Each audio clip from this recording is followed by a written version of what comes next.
I woke up with a jolt. The air smelled wrong. Not wood smoke or a neighbor's chimney puffing away. No, this was bitter, sharp, dangerous. My gut twisted before I even sat up. Something was burning. Fast. I kicked off the blankets and shoved my boots on, still half-laced as I barreled out the front door. The cold morning air slapped me in the face, but I barely felt it. My eyes locked on the source, and my stomach dropped. There they were, my hay bales. All of them. An entire season's worth of feed, stacked and stored for the livestock, were nothing but a wall of flames. Bright, angry, roaring flames clawed at the sky. Embers floated upward like fireflies, lighting the dawn in the worst possible way. For a second, I just stood there staring. Couldn't move. Couldn't think. Just watched thousands of dollars worth of feed turn to smoke. Then my heart kicked into gear, pounding like it wanted to break free. I snapped out of it and ran for the garden hose. Turned it on full blast and aimed at the blaze. It was useless, like trying to stop a flood with a paper towel. The cows in the pasture were restless, bellowing, stomping. They felt the heat. The whole farm felt like it was baking, and all I could do was watch. The fire trucks came fast, sirens cutting through the quiet morning. But it didn't matter. By the time the firefighters got the flames under control, there was nothing left but scorched earth and blackened stumps where my hay used to be. The chief walked over, helmet tucked under his arm, shaking his head. His face told me everything before he even spoke. "This wasn't an accident," he said flatly. "Somebody lit this on purpose." The word hit me like a punch. Arson. And suddenly, my head was spinning. Who? Who would do something like this? Who hated me enough to burn down my entire winter feed, to put my animals at risk, to try to ruin me? Then a name popped into my head so fast it felt like a slap. Karen. Karen Withers, my neighbor from hell. She'd been on my case about those hay bales for months. "They ruined my view," she'd complain, standing there on her porch with her overpriced sunglasses and her glass of Chardonnay. "I didn't move out here to stare at piles of dead grass." I'd blown her off. Figured she'd get tired of whining eventually. I should have known better. I turned to the fire chief. "You sure?" "We'll investigate," he said. "Check your cameras." Cameras. Right. My cousin Andy had set up security cameras last spring after raccoons broke into my grain shed. I'd nearly forgotten about them. If there was any justice in the world, they'd caught Karen in the act. I practically ran back to the house and called Andy. 15 minutes later, he pulled up in his old pickup, laptop in hand. We sat at the kitchen table, eyes glued to the screen as he scrubbed through the footage. "There," Andy said, stopping the video. "Rewind a sec." On the screen, a shadowy figure crept along the fence line. Dark clothes, hood up. They made their way straight to the hay bales, crouching low. Then a flicker of light, a spark, and suddenly flames jumped to life, racing through the dry hay like it was soaked in gasoline. The figure stood there for a second, watching it burn, before bolting back the way they came. I clenched my fists. It wasn't crystal clear, but I knew. That walk, that height, that building, it was her. Andy sighed. "It's not enough. It's good, but it's not a smoking gun." Karen was slick. She wouldn't fold because of a blurry video. If I wanted her to pay for this, I'd have to play it smarter. So I walked over to her house. Didn't bother cooling off. I pounded on the door, hard enough to rattle it. She opened up, leaning on the frame with that smug little grin like she'd just won the lottery. "Well, if it isn't Farmer Jake," she said, taking a slow sip from her mug, "what brings you by this early?" "You know damn well why I'm here," I snapped. "My hay's gone, torched, and I think you did it." Her face didn't even twitch. "That's awful," she said, all fake concern. "But I was at my book club last night. You can ask any of the ladies. We were discussing Great Expectations." "Funny," I said. "Last time I saw your book club, it was a wine party where you spent 2 hours gossiping about the mailman." She smiled. Multitasking. Every word out of her mouth made me want to snap, but I didn't. I took a deep breath and forced myself to stay calm. "Look," I said, quieter this time. "I've got security footage. Someone was there. Looks a hell of a lot like you." For the first time, I saw something flicker in her expression, just for a second. But then it was gone. If you had real proof, she said smoothly, you'd be calling the cops, not banging on my door. She was right. It wasn't enough. Not yet. But I stepped closer anyway. I'm not letting this go. I'll prove it. And when I do, you're done. She smiled again. Good luck with that. I turned and walked away, my blood boiling, my head spinning with ideas. This wasn't over. When I got back to the house, Andy was waiting on the porch. We need more, he said. A confession. Something solid. I nodded. I was already thinking the same thing. Karen thought she was untouchable. Time to prove her wrong. That night I went back to her house. Different plan. This time I knocked and waited. When she opened the door, I put on my best defeated look. Shoulders slumped, voice quiet. Came to apologize, I said. I overreacted. I don't have proof. Probably never will. Guess I just have to accept it was an accident. She raised an eyebrow. Wow. Look at you, using your brain. I forced a chuckle. Yeah, just sucks. That hay was my whole winter feed. Don't know how I'll bounce back. She sipped from a wine glass this time, leaning on the doorframe. Fires happen, dry grass. You should be more careful. Funny, I said. The fire chief said it was an open flame. Someone lit it. She scoffed. Ridiculous. Who'd do that? I shrugged. No idea, but no evidence. No case, right? She smiled that same awful grin. Exactly. I left, but I had what I needed. I hit stop on my phone's voice recorder the second I stepped off her porch. Andy grinned when he heard it. She can't help herself, he said. She's too arrogant. I nodded. Let's take it further. Next day, we staged a scene. Borrowed a fog machine from the community theater and set up a fake burn in the fire pit out back. Enough smoke to get attention. Sure enough, as soon as it started billowing, Karen came tearing out of her house, white as a sheet. Not again, she shouted. Sheriff Dave had been sitting in his cruiser, watching. He stepped out, arms crossed. Not again, huh? Karen blinked. I meant fires. They happen. This town is full of idiots. Dave didn't buy it. Seems like you're awful jumpy. Karen flipped her hair. I have places to be. I smirked. Book club again? What was it this time? How to get away with arson? Her eyes narrowed, but she was rattled. That was good enough. Later that day, Andy pulled more threads. He called around and found out Karen had bailed on her book club early the night of the fire, right around the time it started. That was the nail in the coffin. We took everything to Sheriff Dave. Videos, audio, statements. He nodded slow, then gave a low whistle. Enough for a warrant, he said. Let's see what she's hiding. The next morning, Dave showed up at Karen's door with a search warrant in hand. I just happened to be fixing the fence nearby. Karen came storming out. This is harassment. Dave ignored her. 20 minutes later, a deputy walked out holding a plastic bag. Sheriff, you'll want to see this. I craned my neck. Inside the bag was a pair of boots, fancy ones, covered in ash.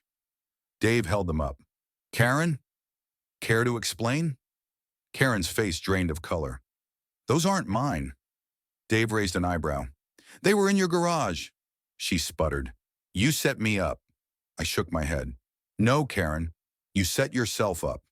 Dave chuckled. Karen Withers, you're under arrest for arson. The look on her face when they cuffed her was better than winning the lottery. But I knew it wasn't over yet. Not by a long shot. Karen Withers in handcuffs was a sight I never thought I'd see. And I have to admit, it was satisfying. They loaded her into the back of the sheriff's cruiser, her jaw clenched so tight I thought her teeth might crack. She didn't say much as they drove off, but she shot me a look through the window. That kind of look you'd expect from a snake just before it strikes. And I knew exactly what that meant. This wasn't over. Not for her. Word spread faster than a brush fire. By the time I made it back to my house, my phone was already blowing up with messages. Some folks wanted the story. Some just wanted to let me know they were behind me.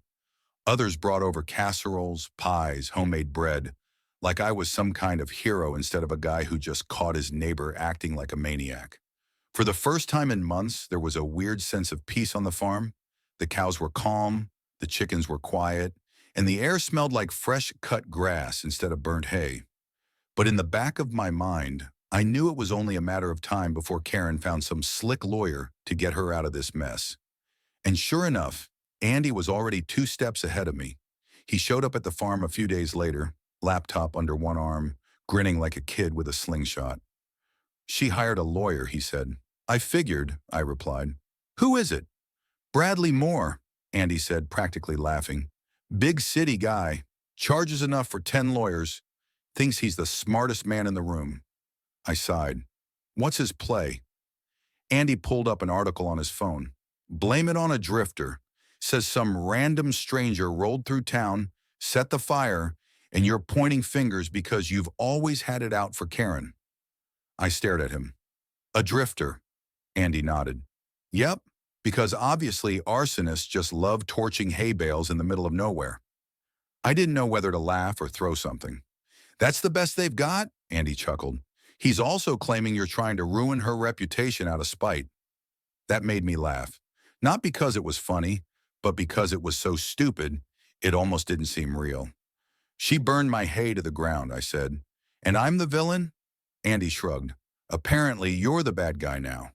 Part of me was furious, but most of me was just tired. I'd already lost time, money, in a season's worth of feed. Now I had to deal with courtroom drama. The trial date was set for the following week, and when it came around, it felt like the whole town showed up to watch. I walked into that courtroom with Sheriff Dave at my side, feeling like we were walking into a showdown at high noon. Karen sat there at the defendant's table, wearing this ridiculous pastel pink suit like she was trying to sell houses or host a morning talk show. Her lawyer, Bradley Moore, looked exactly like I expected. Slick hair, shiny watch, smug face. He gave me a look that said he thought this was going to be easy. He had no idea. The prosecutor laid out the case clean and simple. Security footage. The audio recording of Karen practically giving herself away. The boots covered in ash. It was all there, one piece at a time. Nothing fancy, no dramatic flair, just facts. Bradley Moore tried to pick it apart. He argued the footage was too blurry, that the voice on the recording wasn't a confession. He even said Karen's boots just happened to get covered in ash from a neighbor's bonfire. It was pathetic, and everyone in that room knew it. Then the prosecutor played the clip from our little stage fire drill, the part where Karen ran out of her house yelling, "Not again!" That got the room buzzing. Bradley stood up, smoothed his tie, and said, "My client has a reasonable fear of fire." Who wouldn't panic? The prosecutor didn't miss a beat. "Fear? That's interesting, because when she was first questioned, she said it was no big deal, claimed it was an accident. So which is it, Mr. Moore? Fear or indifference?" Bradley fumbled, but it was clear he was losing ground fast. And then, like icing on the cake, Sheriff Dave stood up and introduced the final piece of evidence. Karen's husband.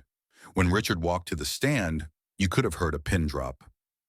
Karen froze. Her eyes went wide. She looked like someone had ripped the rug out from under her, and she was still in freefall. Richard sat down, cleared his throat, and said, "I didn't want to do this, but I can't keep covering for her."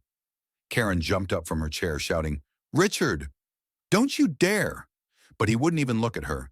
He told the whole room how Karen had come home late the night of the fire, reeking of smoke. How she had kicked off her boots and bragged about teaching that farmer a lesson. He'd seen the ash. He'd heard her rant. And for a while he told himself it was just Karen blowing off steam. But when she started lying to the cops, he knew it wasn't something he could ignore anymore. The courtroom was dead quiet as he finished. Karen just sat there, stunned. Her lawyer tried to recover, but it was like watching someone bail water from a sinking ship with a teacup. By the time it was all over, the verdict wasn't a surprise. Karen was found guilty of arson. She avoided jail time. Money and good lawyers can do that. But she wasn't getting off easy. She got slapped with a huge fine and was sentenced to community service. And here's where it gets good. The judge decided her community service should be served right on my farm, the farm she complained about nonstop, the farm she tried to burn down. I could have kissed that judge. Karen showed up on the first day dressed like she was heading to a country music festival. Brand new flannel shirt, clean jeans, boots that had clearly never touched dirt, and sunglasses that probably cost more than my mortgage. I handed her a bucket and a shovel. "Welcome to the job, Karen. Hope you like manure." She scowled. "This is beneath me." I smiled. "Not according to the court."